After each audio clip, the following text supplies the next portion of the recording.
Number है रिक्त स्थानों की पूर्ति कीजिए। इसमें कुछ सेंटेंस दिया हुआ है, खाली खाली जगह उस स्थान को हम लोगों को भरना है। पहला क्वेश्चन देखते हैं क्या है। पवन ऊर्जा खाली स्थान संसाधन का उदाहरण है। पूछ रहा है पवन ऊर्जा किस संसाधन का उदाहरण है। पवन ऊर्जा नवीकरणीय संसाधन का उदाहरण है।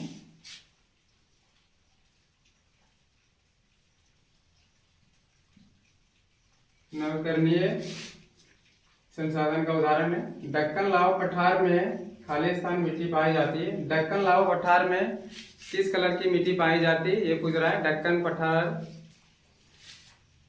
में काली मिट्टी पाई जाती है। तीसरा क्वेश्चन है उत्पत्ति के आधार पे संसाधन खाली स्थान और खाली स्थान दो प्रकार के होते हैं। उत्पत्ति के आधार पे हम लोग पढ़े थे, उत्पत्ति के आधार पे संसाधन दो प्रकार के हैं, जैव संसाधन और अजैव संसाधन। तो हम लोग लिखेंगे उत्पत्ति के आधार पे संसाधन जैव और अजैव दो प्रकार के संसाधन होते हैं। चौथा क्वेश्चन देखते हैं।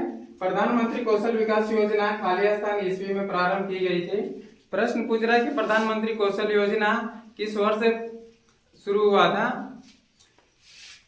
प्रधानमंत्री कौशल विकास योजना 2016 ईस्वी में प्रारंभ की गई।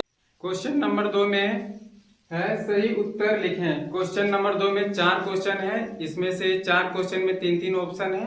3 ऑप्शन में कौन सा आंसर सही है, कौन सा आंसर गलत है, यही सेलेक्ट करना है। सबसे पहले देखते हैं हम लोग पहला क्वेश्चन क्या पूछ रहा है। निम्न में से कौन सा मानव निर्मित संसाधन है। निम्न में से कौन सा मानव निर्मित संसाधन है। तो सबसे पहले हम लोग मालूम करेंगे कि मानव निर्मित संसाधन किसे कहते हैं। मानव निर्मित संसाधन वैसे संसाधन है जो मानव द्वारा निर्मित होता है, उसे हम लोग मानव निर्मित संसाधन कहते हैं। तो ये 3 ऑप्शन है, इसमें से मानव द्वारा कौन बनाया जाता है ये मालूम करेंगे। कैंसर उपचार के औषधि, कैंसर दवा का औषधि किसके द्वारा बनाया जाता है, मनुष्य द्वारा बनाया जाता है। क्वेश्चन में जो पहला ऑप्शन है सही है। दूसरा देखते हैं झरने का जल। झरने का जल मनुष्य द्वारा नहीं बनाया जाता है, यानी ये गलत है। तीसरा उष्णकटिबंधीय वन, ये भी प्राकृतिक संसाधन का उदाहरण है। प्रश्न संख्या 2 जैव संसाधन होते हैं, मतलब जैव संसाधन किसे कहते हैं। 3 ऑप्शन इसमें भी है, उसमें से चुनना है एक ऑप्शन कौन सही है कौन गलत है। जैव संसाधन किसे कहते हैं। जैव संसाधन वैसे संसाधन है जिसमें जान हो या तो फिर सजीव हो, उसे हम लोग जैव संसाधन के नाम से जानते हैं। इसमें से देखते हैं किसमें जान है या तो फिर सजीव है। पहला है जीव जंतु से उत्पन्न, मतलब जो जीव जंतु से उत्पन्न होता है, जैसे मानव, पेड़ पौधा आदि, ये सब में जान होता है। तो क्वेश्चन इसमें भी पहला ही ऑप्शन सही है। दूसरा देखते हैं मानव द्वारा निर्मित, मतलब मनुष्य द्वारा जो बनाया जाता है उसे हम लोग मानव निर्मित संसाधन कहते हैं, ये तो गलत है। निर्जीव वस्तु से व्युत्पन्न, निर्जीव वस्तु से व्युत्पन्न होता है उसे हम लोग अजैव संसाधन के नाम से जानते हैं। तो क्वेश्चन नंबर दूसरा में भी पहला का ऑप्शन सही है। नंबर 3 और 4 में देखते हैं। क्वेश्चन नंबर 3 में है कि केरल के तटीय क्षेत्र में पाए जाने वाले संसाधन, इनके 3 ऑप्शन दिया हुआ है। ये तीनों में से चुनना है कि कौन सही है कौन गलत है।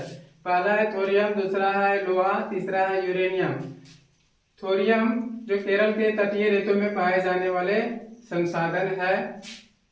चौथा सतत पोषणीय विकास की अवधारणा किस सम्मेलन में पहली बार आया। ऑप्शन है स्टॉकहोम, दूसरा में है क्योटो, तीसरा है रियो।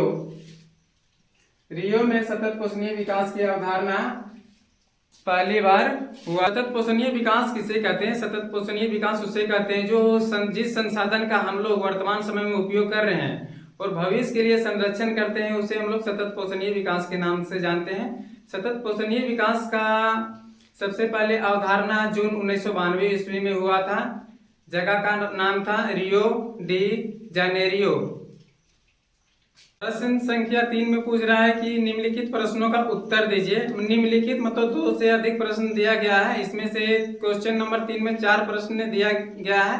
पहला प्रश्न है कि संसाधन किसे कहते हैं। एग्जाम में आ सकता है कि संसाधन को परिभाषित करें या तो संसाधन क्या है। तो हम लिखेंगे कि हमारे चारों ओर नजर आने वाली वस्तुएं जो हमारी बुनियादी आवश्यकताओं के लिए उपयोग होता है, उसे हम लोग संसाधन के नाम से जानते हैं। जैसे नहाने के लिए पानी, साबुन की आवश्यकता होता है, स्कूल जाने के लिए साइकिल की आवश्यकता होता है, कॉपी में लिखने के लिए पेन या पेंसिल का आवश्यकता होता है, मिटाने के लिए रबड़ का आवश्यकता होता है, स्कूल में बैठने के लिए कुर्सी या तो फिर टेबल का आवश्यकता होता है। ये सब इनका उदाहरण है। हम लोग पढ़ने वाले कि संसाधन के मुख्यतः कितने प्रकार होते हैं और संक्षेप में बताएं। सबसे पहले संसाधन के मुख्यतः 3 प्रकार होते हैं: प्राकृतिक संसाधन, मानव निर्मित संसाधन, मानव संसाधन। प्राकृतिक संसाधन किसे कहते हैं? प्राकृतिक संसाधन वैसे संसाधन है जो प्राकृतिक द्वारा प्राप्त है, उसे हम लोग प्राकृतिक संसाधन के नाम से जानते हैं। उदाहरण के तौर पे हवा, पानी, बालू, मिट्टी आदि, ये सब प्राकृतिक संसाधन के उदाहरण है। दूसरा है मानव निर्मित संसाधन। मानव निर्मित संसाधन किसे कहते हैं? मानव निर्मित संसाधन वैसे संसाधन है जो मनुष्य द्वारा बनाया गया, उसे हम लोग मानव निर्मित संसाधन कहते हैं। जैसे मार्कर, बोर्ड दिख रहा है, ये बोर्ड, लाइट, कुर्सी आदि, ये सब मानव निर्मित संसाधन का उदाहरण है। तीसरा है मानव संसाधन। तीसरा मानव संसाधन, जब मनुष्य स्वयं का शरीर एवं मानसिक शक्ति बनाती है तो उसे हम लोग मानव संसाधन के नाम से जानते हैं। जैसे कोई स्किल सीख रहा है, क्या क्वेश्चन है कि संसाधन संरक्षण महत्वपूर्ण क्यों है, मतलब संसाधन को बचाना जरूरी क्यों है। सबसे पहले हम लोग कोई संसाधन का नाम ले लेते हैं। जैसे ले लेते हैं पेट्रोलियम और कोयला, ये 2 संसाधन है।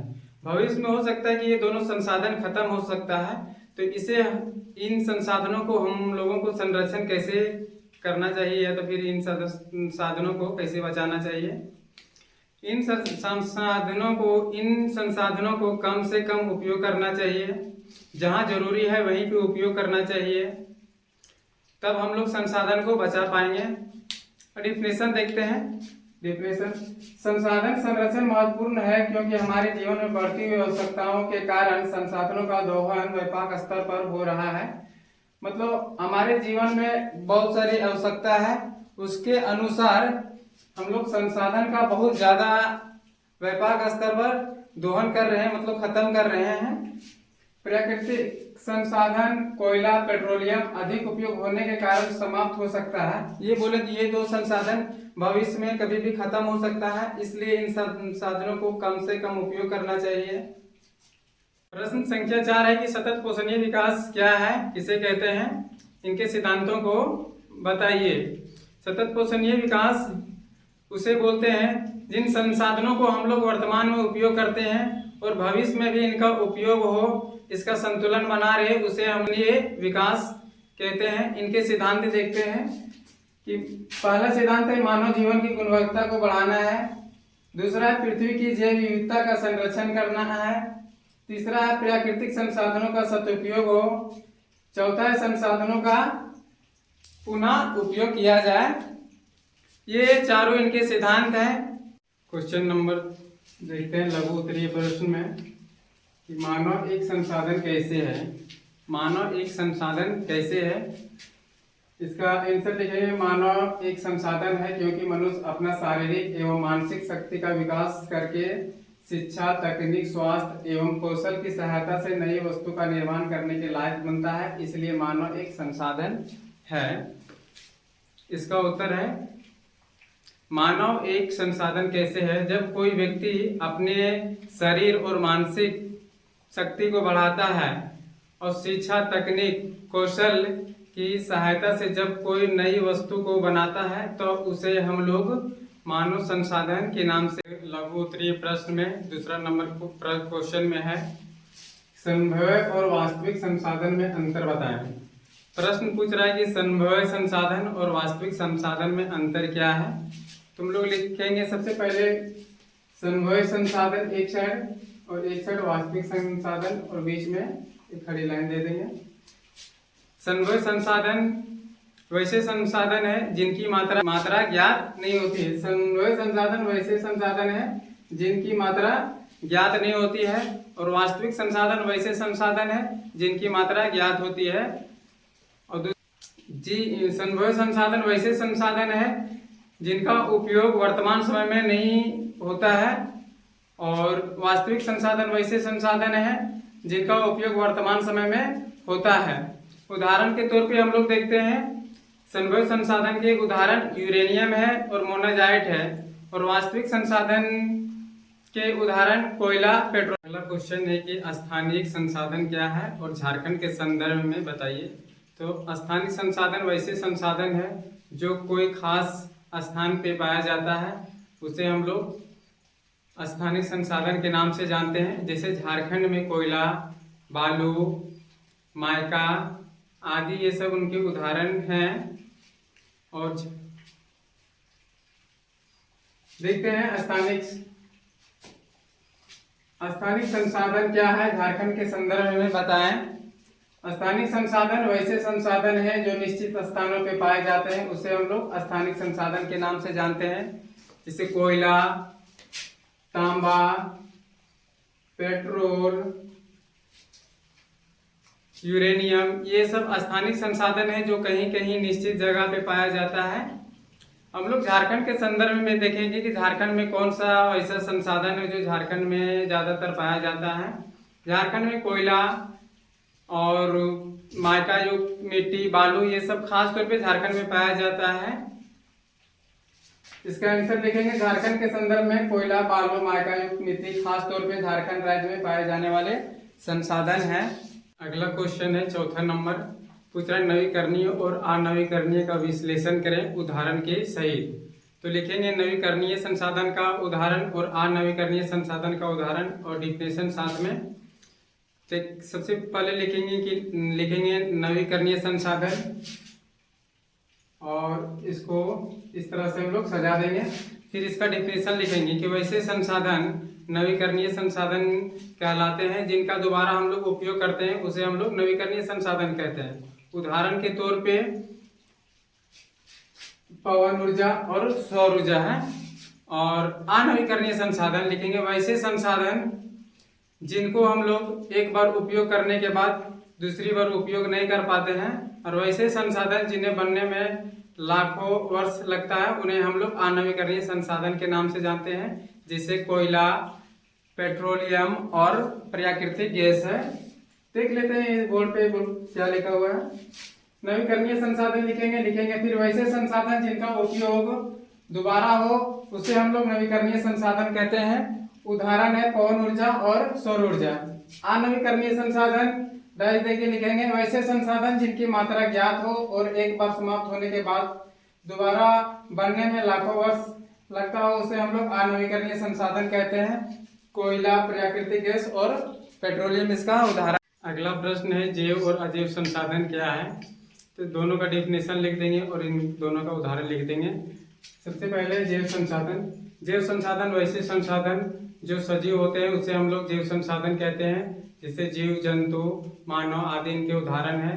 या तो दूसरे भाषा में हम लोग समझ सकते हैं जिन वैसे वस्तु जिनमें जान हो, प्राण हो, उसे हम लोग जैव संसाधन कहते हैं। मनुष्य है, जीव जंतु है। और अजैव संसाधन वैसे संसाधन है जिनमें प्राण ना हो, या तो हम लोग बोल सकते हैं वैसे संसाधन जो निर्जीव हो उसे हम लोग अजैव संसाधन कहते हैं। जैसे हवा, पानी, चट्टान, मृदा आदि इनके उदाहरण हैं।